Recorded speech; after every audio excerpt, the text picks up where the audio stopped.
Dan tiap pulang kantor badanku selalu lemas, capek, semacam mentally exhausted gitu.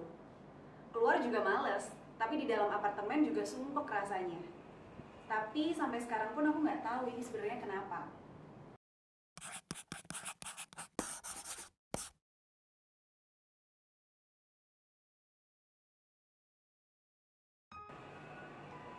Perkenalkan, aku alumni sebuah universitas ternama di kota D.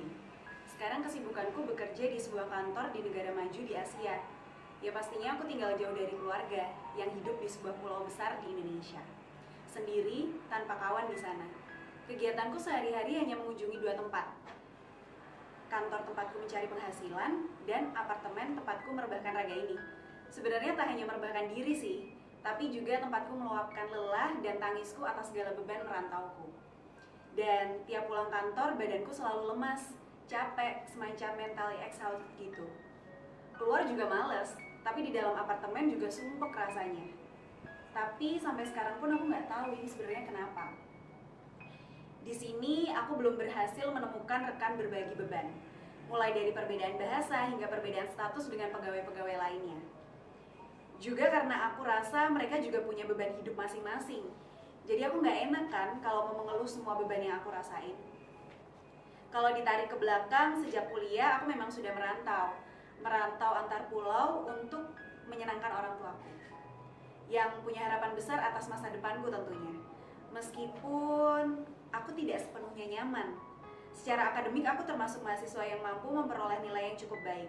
Aku pun lulus tepat waktu, sebuah hal yang keren ketika kamu ada di kampus itu tentunya. Tapi proses itu kulalui sendiri, tanpa banyak keluh kesah ke orang tuaku yang menganggap segala beban yang aku rasain hanya hal sepele, yang merupakan bagian dari kenormalan hidup. Aku pun semakin gak tahu harus cerita kemana lagi, dan jalan yang aku pilih hanya belajar untuk segala lulus. Apakah aku menikmati kuliahku? Tidak. Lalu bagaimana aku bisa lulus cepat? Itu pasti menimbulkan tanya besar kan bagi kalian. Tapi memang begitu kenyataannya. Aku belajar dengan sungguh-sungguh untuk segera lulus karena aku gak suka jurusanku.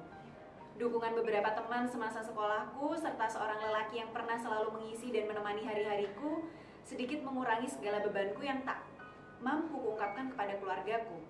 Tapi ternyata tak berhenti di situ. Aku juga menyesal. Ternyata lelaki yang pernah sangat aku percaya memanfaatkan kepercayaanku untuk melakukan hal-hal terlarang kepadaku.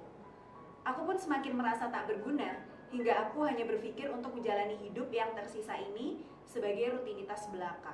Bangun, berangkat kerja, istirahat, pulang kerja, menangis, tidur, dan seterusnya. Hingga libur panjang lebaran lalu kembali lagi ke sini ketika libur usai tanpa perlu lagi mengisahkan bebanku di sini kepada siapapun.